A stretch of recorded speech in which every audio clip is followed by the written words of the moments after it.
I still remember the exact shade of red his face turned when the cabin door swung open. There we were, me and David, her husband, standing in the doorway of my mountain retreat, champagne in hand, watching as my husband Michael scrambled to cover himself with the throw blanket I'd hand-knitted for our 5th anniversary. Behind him, partially hidden, was Vanessa, his colleague, my supposed friend and David's wife, her eyes wide with panic, mascara smeared across her cheeks. "Surprise," I said with a smile that felt foreign on my face. My voice didn't even shake. Sometimes I surprise myself with how calm I can be when my world is burning down around me. But I'm getting ahead of myself. Let me back up. 3 months earlier, I was the picture of blissful ignorance. Michael and I had been married for 12 years, college sweethearts, who'd built a life that looked perfect from the outside. I ran my interior design business from home while he climbed the corporate ladder at his investment firm. We had our beautiful cabin in the Berkshires that we'd purchased 6 years ago, my dream project, the one I'd poured my heart into renovating. It was our sanctuary, our escape from city life. We'd met David and Vanessa at a charity gala 2 years ago. They seemed like the perfect couple to befriend, both successful, charming, with the same love for hiking and weekend getaways. We started doing dinners together, then weekend trips. Vanessa and I would spend hours talking about design projects, while Michael and David bonded over investments and fly fishing.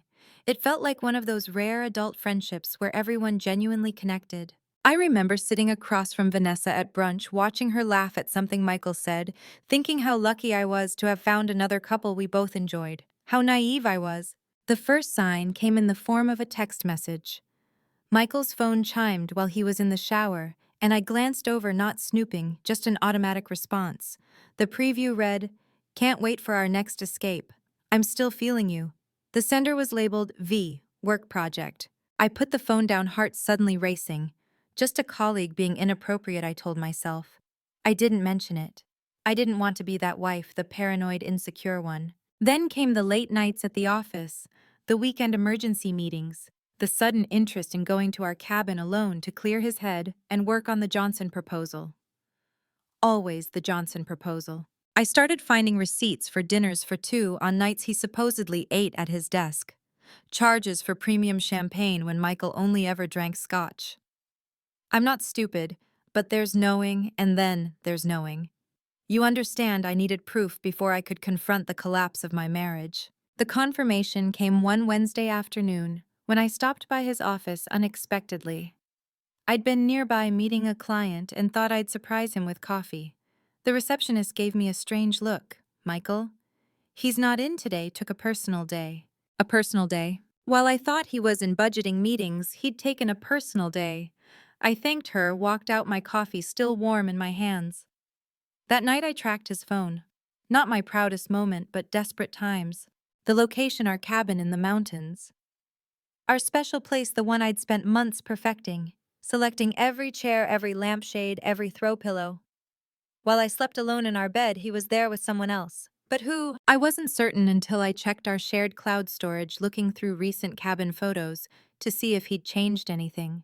That's when I saw them, pictures he'd forgotten to delete. Not explicit, thank goodness, but telling enough. A woman's jacket hanging beside his on our custom coat rack. A wine glass with lipstick on the rim, bright red, not my shade. And then a selfie of Michael by the lake, and in the background, just visible, was Vanessa looking out at the water. My fingers went numb. Not some random woman from work, Vanessa. My friend, David's wife. I sat on our bedroom floor for what felt like hours, surrounded by the evidence, trying to decide what to do. Confront him. Throw his things on the lawn. Set the cabin on fire. In movies, wronged wives always seem to know exactly how to respond. In real life, betrayal leaves you frozen, questioning every memory, every moment of your marriage. Then something shifted inside me. A cold clarity washed over the pain. I stood up, dried my tears, and started to plan. This wasn't going to be a typical confrontation. If they wanted to play games, I could play too, and I would win.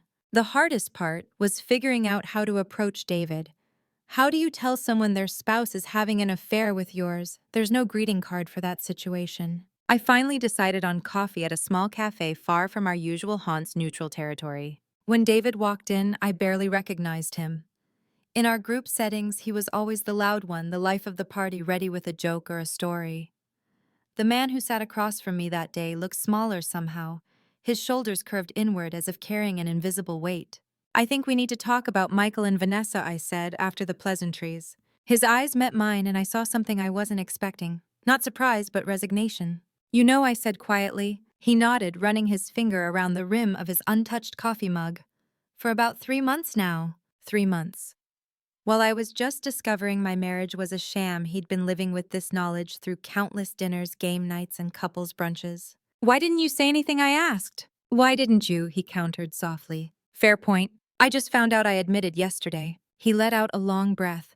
"I saw messages on Vanessa's iPad. They've been meeting at your cabin." "Our cabin," I corrected automatically, feeling a stab of fresh betrayal. That was my sanctuary, my creation, my safe place. "Michael's been telling Vanessa he's going to leave you," David said. "That they're going to start a new life together." I laughed, a harsh, humorless sound that startled even me. "Is that what she thinks?" "And what about you?" I asked. "Just collateral damage, apparently." His smile was bitter. "She says I'm emotionally unavailable, too focused on work, that Michael makes her feel alive." Every word was a knife twist. I couldn't help picturing them together in my cabin, in my bed, laughing about their boring, oblivious spouses. "Michael told me last month he wanted to renovate the master bathroom," I said quietly. "I spent weeks creating designs, ordering samples. He kept saying they weren't quite right. Now I know why she was helping him choose." David reached across the table and took my hand. His palm was warm against my cold fingers. In that moment, something passed between us, a shared pain, yes, but also the first ember of something else. Resolve. "What do you want to do?" he asked. What did I want? I wanted to rewind time. I wanted my marriage back. I wanted to never have met Vanessa with her perfect hair and her bright red lipstick. I wanted to erase the image of my husband and my friend betraying me in the home I'd created. But those weren't options, so I told David about my plan instead. The next few weeks were a masterclass in deception. I played the oblivious wife perfectly. I smiled through dinners with Michael, never letting on that I knew every business trip, every late night was a lie. I listened to his stories about work, nodded sympathetically when he complained about his workload, all while a cold fury built inside me. The worst was when Vanessa texted suggesting we meet for lunch. It's been too long since we had girl time. The audacity. I met her at her favorite restaurant, watching as she gushed about a new dress she'd bought, how David never noticed her anymore, how she was thinking of taking a vacation alone to find herself. All while her phone buzzed with messages I knew were from my husband. "You should go somewhere secluded," I suggested, smiling. "Someplace where you can really disconnect and focus on what you want." "That's exactly what I need," she said eagerly. "Just peace and nature," I added lightly, "like a cabin in the mountains." For a second, something flickered in her eyes. Guilt, fear, but she recovered quickly. "Maybe. I haven't decided yet." I excused myself, went to the bathroom and threw up everything I'd eaten. Then I fixed my makeup, plastered on a smile, and went back to finish lunch with the woman who was sleeping with my husband. Meanwhile, David and I continued our own secret meetings. We shared information, compared timelines, built our case. We discovered that Michael and Vanessa had a standing monthly weekend at our cabin the first weekend of every month, when Michael supposedly had his strategic planning retreats, and Vanessa was visiting her sick aunt in Connecticut. Their next rendezvous was approaching the first weekend in October, when the mountains would be ablaze with fall colors. Michael had already started laying the groundwork, mentioning casually how he might need to go to the cabin to winterize it before the cold weather set in. "I could come with you," I offered innocently one evening. "Make it a weekend together. It's been so long since we both went up there." "No, no," he said quickly. "You have that client presentation to prepare for. It'll be boring anyway, just me checking pipes and cleaning gutters." I nodded, pretending to understand. "You're right. You go ahead. I'll focus on work." That night, as he slept beside me, the husband who had shared my bed for 12 years, I lay awake staring at the ceiling, wondering when exactly he had stopped loving me, or if he ever truly had.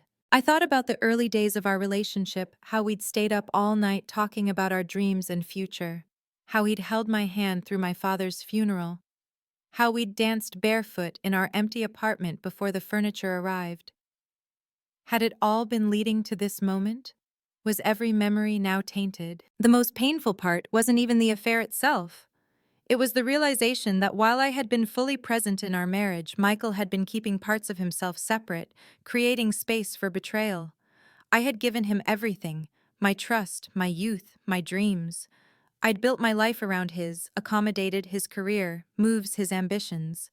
And in return, he gave pieces of himself to someone else. Someone who wore bright lipstick and laughed at his jokes in a way that I used to before life and marriage and responsibility dulled my edges. Even now, watching him sleep, I felt that familiar pull, the urge to wake him up, to scream, to demand answers. Why her? Why our cabin? Why wasn't I enough? But I knew those conversations would only give him a chance to lie more, to manipulate the narrative, to make me doubt myself again.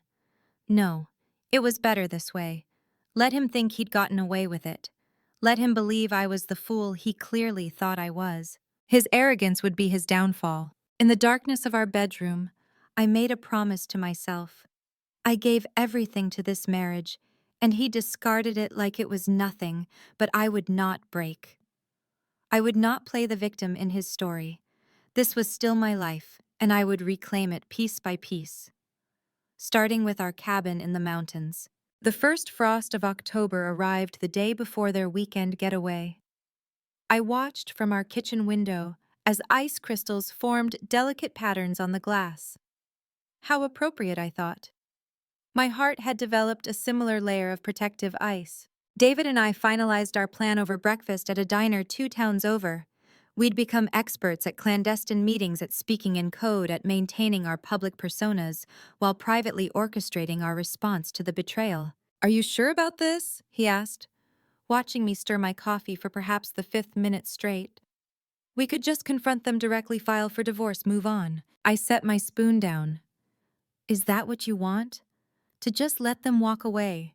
Start their new life together while we're left picking up the pieces?" He sighed, running a hand through his hair. "No, but I'm worried about you, about us, about what happens after." It was a valid concern. What were we really doing?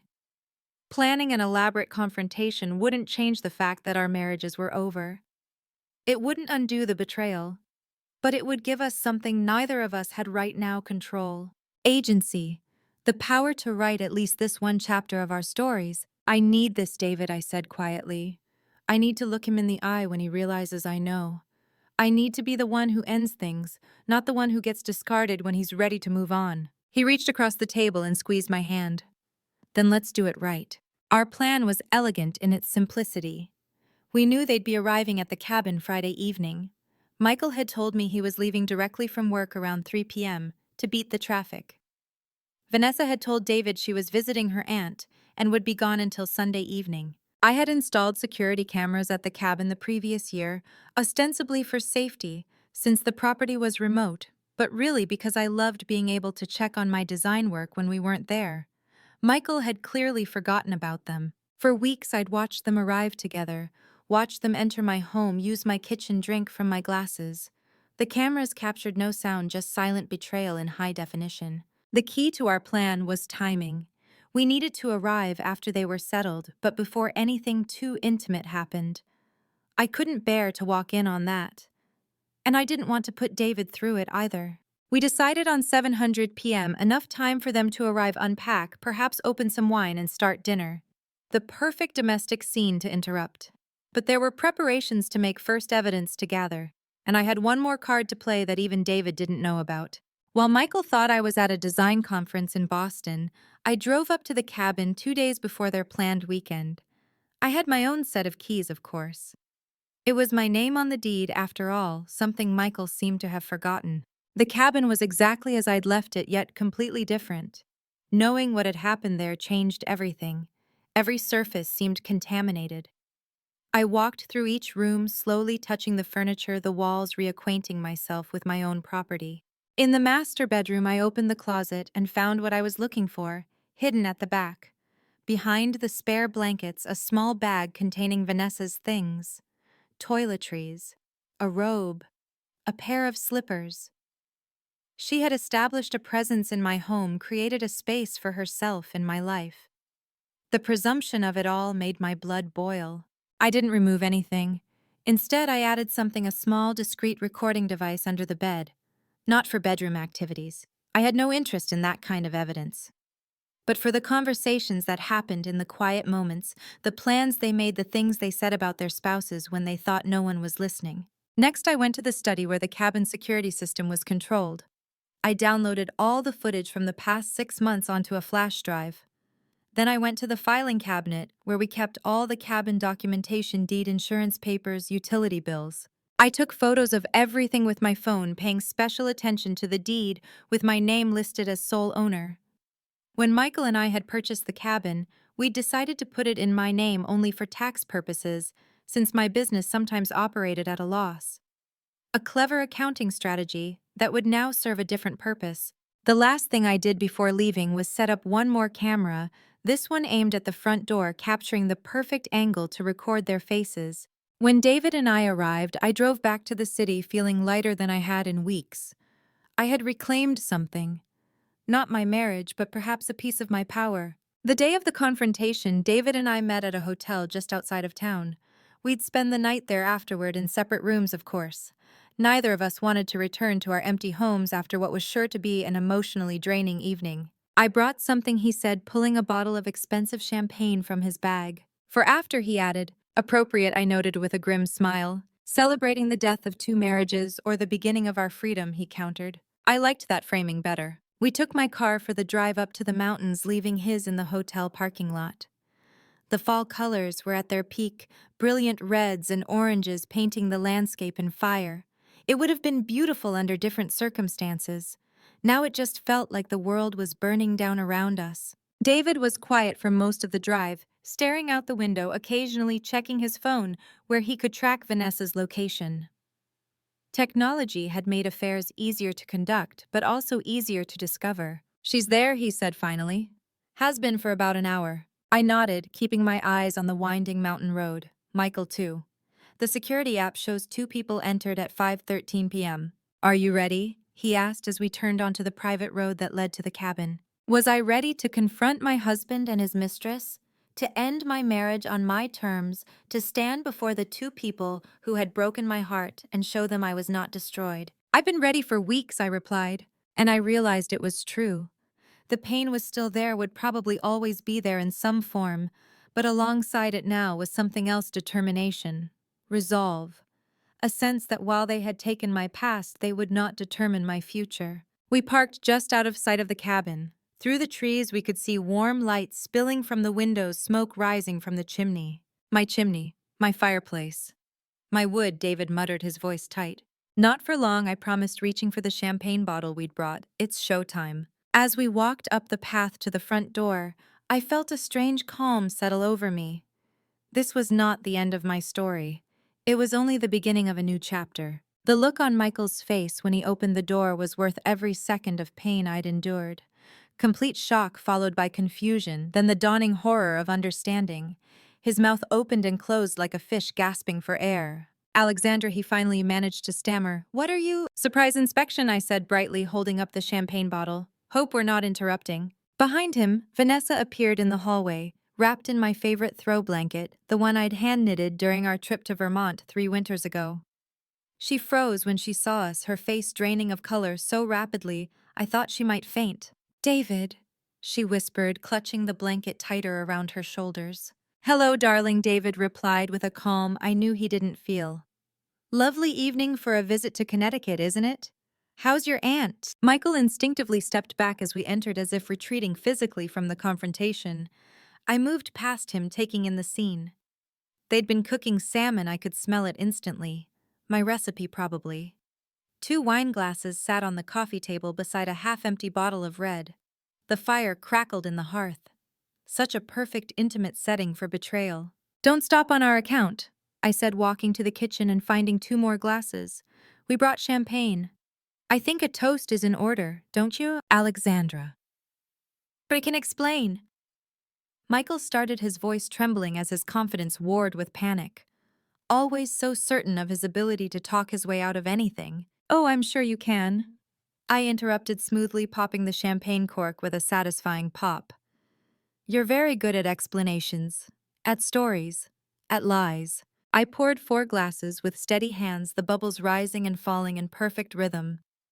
But before you craft another beautiful fiction, I thought we might all have a little reality check. I handed the glasses to David and Michael, deliberately skipping Vanessa. She could keep clutching her blanket, my blanket. What is this? Michael demanded, finally regaining some composure. Some kind of ambush. Interesting word choice, David commented, sipping his champagne, given the circumstances. Vanessa took a hesitant step forward.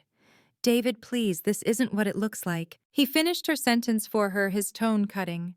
That's disappointing, Vanessa. I thought you were more creative than that. I sat down on my favorite armchair, crossing my legs, assuming the posture of a hostess entertaining difficult guests. Since we're all here, I began, I thought we might have a discussion about property, specifically this cabin. Michael's brow furrowed. What about it? Well, I said lightly, as the legal owner, I've been wondering about some unusual activities taking place here recently. Legal owner, Vanessa repeated, looking at Michael. That flicker of panic in his eyes was delicious.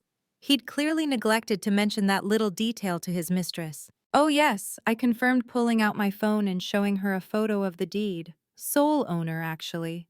Michael and I put it in my name only when we purchased it. For tax purposes initially, but now, well, I'm rather grateful for the foresight. That's a technicality, Michael snapped, his tone defensive. We bought it together with my inheritance money, I reminded him, after my father died. Remember that, Michael? When I was grieving and vulnerable and you were so supportive. Was that real, I wonder?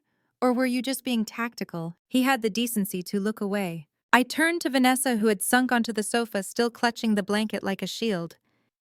Did he tell you that this cabin was purchased with my father's death money? Did he mention that when he brought you here to the place I created to heal from that loss? She shook her head, tears beginning to form. Alexandra, please. This isn't productive. Michael cut in, switching to his client management voice. Why don't David and Vanessa give us some privacy to discuss? No, David interrupted sharply. I'm not going anywhere. I smiled at him gratefully before turning back to Michael. Besides, I said we're just getting to the good part, the security footage. Michael blinked. The what? This was the moment I'd been waiting for. I picked up the remote control and turned on the large flat-screen TV above the fireplace.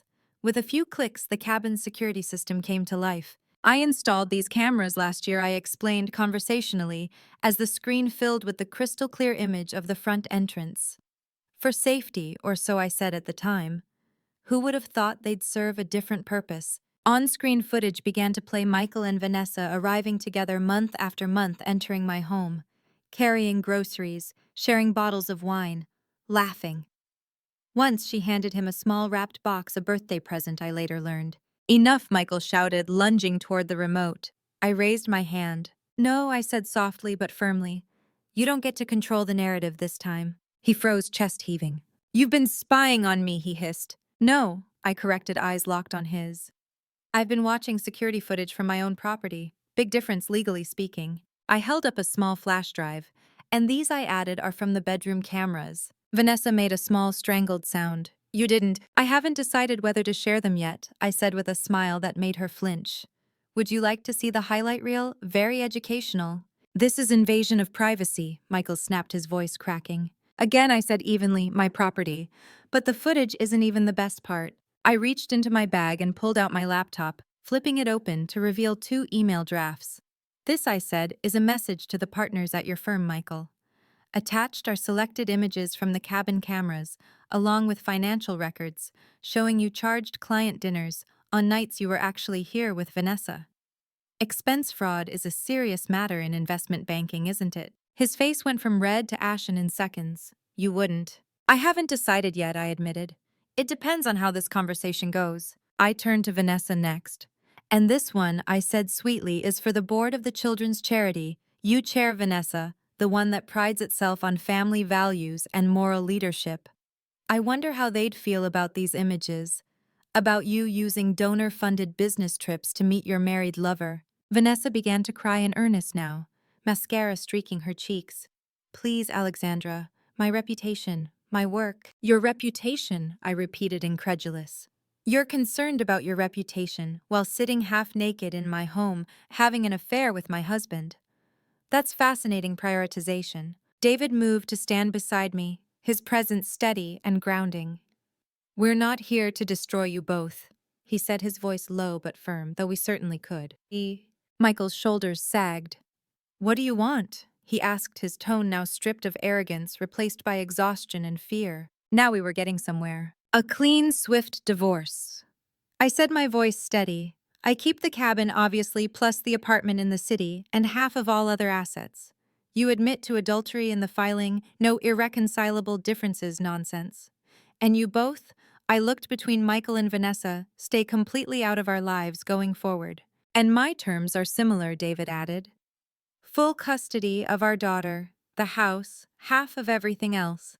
And Vanessa publicly takes responsibility for the end of our marriage." "You want to humiliate us?" Vanessa whispered, shaking. "No," I said coldly. "We want accountability, there's a difference." Michael paced the room, his mind visibly racing through options, calculating odds, searching for loopholes for ways to regain control. But this time he held no cards. "And if we refuse?" he asked, finally, a flicker of defiance in his tone. I smiled, a genuine smile. "Then the emails go out tonight and tomorrow. We call our lawyers and begin the messiest, most public divorce proceedings imaginable. Every detail of your affair becomes public record. Every expense report gets audited. Every weekend here gets documented and time-stamped." I leaned forward. "Is that really how you want to start your new life together?" Under that kind of scrutiny, the silence that followed was thick and suffocating. Michael and Vanessa exchanged looks, a silent communication that once would have broken my heart. Despite everything, they still had that connection, that unspoken language. But now it was being used to navigate their downfall instead of their deceit. "I need to think," Michael finally muttered. "You have until morning," I said. "David and I are staying at the Highland Inn. We'll expect your answer by 9 a.m. "You're throwing us out!" Vanessa looked panicked. "Tonight? It's almost dark." "Yes, tonight," David said firmly. "Pack your things, all of your things." Michael opened his mouth to argue, then closed it again. The fight had gone out of him. He knew when he was outmaneuvered. "One more thing," I added, walking to the liquor cabinet. I retrieved a small package I'd hidden there during my earlier visit and handed it to Michael. "Happy anniversary." His face crumpled as he recognized the gift. Our 13th anniversary was next week. Inside the package was a delicate lace handkerchief I'd had embroidered with our initials months ago, back when I still believed in us. "I guess you won't be needing this after all," I said softly. As Michael and Vanessa gathered their things in defeated silence, I stood on the deck with David, watching the last light fade from the autumn sky. The mountains stretched before us, ablaze with color, even in the dusk. The air smelled faintly of pine and smoke, a mixture of endings and renewal. "Are you okay?" David asked softly beside me, his shoulder brushing mine. His voice was steady, grounding. "No," I admitted, "but I will be." Behind us, the cabin door closed. A car engine started. The sound of tires on gravel faded into the distance, and just like that, they were gone. David and I stood there for a long moment, the night air cool against our faces. He lifted his champagne glass, the bubbles catching the last embers of twilight. "To new beginnings," he said quietly. "To taking back what's ours," I replied, touching my glass to his. The crystal rang out clear and sharp, echoing through the valley. For the first time in months, I felt something that almost resembled peace. Not joy, not yet, but peace. 1 year later, I stood on that same deck, watching the same mountains blaze with autumn color. The air carried that same crisp edge, the same scent of wood smoke and pine needles, yet everything was different. The divorce had been finalized 6 months ago. Michael hadn't fought the terms, not really. The evidence I'd gathered was too damning, the potential professional consequences too severe. He signed everything with a subdued resignation that was in its way more satisfying than rage ever could have been. Vanessa and David's split had been messier. She'd tried to contest custody of their daughter Emma, but the documentation of her absences and the public fallout from her affair made her case impossible. In the end, she'd moved to Chicago to start fresh, as the rumor went, leaving behind a trail of burned bridges and quiet gossip. I'd heard from a mutual acquaintance that she and Michael hadn't lasted 3 months after the confrontation. The foundation of deceit that had supported their relationship couldn't sustain the weight of consequence and resentment. She blamed him for losing custody. He blamed her for costing him his partnership track. After anonymous tips about irregular expenses, his firm quietly demoted him. Their grand love story, built in the shadows of betrayal, collapsed under the daylight of truth. I wish I could say I felt triumphant. but what I really felt was tired, the kind of bone-deep exhaustion that comes from surviving a storm and realizing you're still standing. The years since had been a journey through grief, rage, and eventually something resembling healing. I threw myself into my interior design business, rebranding, expanding, working with new clients. For the first time in years, my creative energy flowed freely. I reconnected with old friends I'd neglected during my marriage, spent weekends exploring new places, and even took up pottery, something I hadn't done since college. It was humbling, grounding. Clay didn't lie. It responded to your touch, your pressure, your patience. You couldn't fake balance with clay, a lesson I wished I'd learned earlier in my life. The cabin, too, became my project of renewal. At first, it was painful to return. Every corner held echoes of betrayal, the faint ghost of laughter that wasn't mine, the imprint of footsteps that didn't belong. But gradually, I began to reclaim it. I repainted the bedroom, replaced the linens, burned the throw blanket Vanessa had wrapped herself in during that confrontation. I gathered every trace of her, her slippers, her robe, the perfume bottles she'd left behind, and fed them to the fire one by one in a quiet ceremony under the full moon. Each crackle of flame felt like reclaiming a part of myself. The cabin became mine again, not the scene of betrayal, but a symbol of survival. The sound of footsteps behind me pulled me from my thoughts. David appeared holding 2 steaming mugs of coffee. His hair had silvered slightly at the temples, stress maybe or time, but his eyes were still kind, steady, and full of a gentleness I hadn't realized I'd needed. "Emma's finally asleep," he said, handing me a mug with a smile that warmed me more than the drink itself. "The mountain air knocked her out," I said, smiling softly. He nodded, leaning against the railing beside me. "She loves it here." "So do I," replied. We fell into an easy silence, the kind that only exists between people who've shared something unspeakably hard and somehow come out the other side. The quiet hum of insects filled the air. The stars began to prick through the darkening sky. We hadn't planned this, whatever this was between us. After the confrontation, we'd kept in touch to coordinate the divorce proceedings to ensure our stories aligned. But over time, our meetings had shifted less about legal logistics, more about healing. Coffee turned into dinners. Dinners turned into hikes.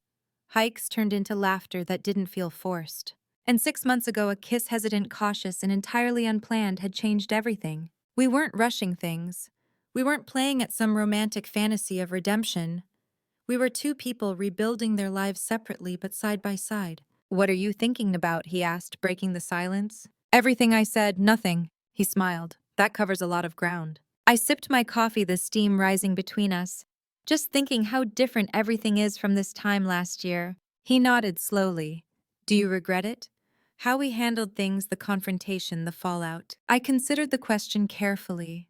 There were moments that still played in my head like old film reels, the look on Michael's face when he realized he'd lost control, Vanessa's trembling voice, the silence that followed the truth. "No," I said finally. "I needed that closure. I needed to take back control, to end things on my terms, not theirs." I turned to face him. "They were writing us out of our own stories, David. Making us the discarded spouses, the obstacles to their happiness. I couldn't accept that ending." He smiled faintly. "So you rewrote it?" "We rewrote it," I corrected. "Both of us." He set his mug down on the railing and took my hand, his thumb tracing gentle circles on my palm. "Do you ever wonder what would have happened if we hadn't caught them? If they'd just continued their affair in secret?" "Sometimes," I admitted. "I might still be living in ignorance, planning anniversary trips, renovating bathrooms, never understanding why Michael seemed so distant. Would that have been better?" I shook my head firmly. Living a lie isn't living.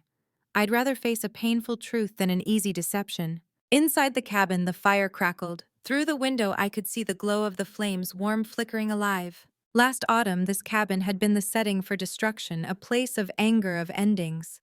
Now it was something else entirely. A place of healing, of new beginnings. David followed my gaze. "You know," he said, "I keep thinking about the look on Vanessa's face when we walked in that night. I've never seen anyone look so utterly shocked." I laughed, the sound echoing into the quiet woods. "Michael looked like he'd seen a ghost, or 2 ghosts specifically. They never imagined we'd find out, let alone team up," he said with a small chuckle. "That was their biggest mistake, underestimating us both." "Among many mistakes," I added, leaning my head against his shoulder. We stood in silence for a while, watching as the first stars appeared faint pinpricks of light over the mountains. Inside, little Emma slept peacefully, untouched by the storm that had shaped our lives. To her, this place was just a beautiful mountain house where her dad's new friend made pancakes in funny shapes and taught her how to name wildflowers. I bought the cabin outright, I said, suddenly the words spilling out before I could stop them. David turned, eyebrows raised. Really? The papers came through yesterday. It's officially mine, only mine. He smiled, pride softening his features. That's wonderful, Alex. I know how much this place means to you. It means something different now, I said quietly. It's not just a retreat anymore. It's proof that sometimes you have to face the worst moment of your life head-on to find your way to something better. He slipped his arm around my waist. Are we something better? I looked up at him, the reflection of firelight dancing in his eyes. I think we're getting there, I said honestly. One weekend at a time. As the night deepened around us, I thought about how betrayal had opened the door to truth, how loss had cleared space for something real to grow. Michael and Vanessa had built their love on secrets and deceit. David and I were building ours on honesty, on shared understanding, on the fragile but resilient foundation of survival. Let's go inside, I said softly, picking up our empty mugs. It's getting cold. Hand in hand, we walked back into the cabin, my cabin, leaving the past outside in the darkness where it belonged. Some might call it poetic justice, but to me it was reclamation. We had taken back our stories, our dignity, and our peace. And in doing so, we discovered that sometimes the end of one story is merely the beginning of a better one.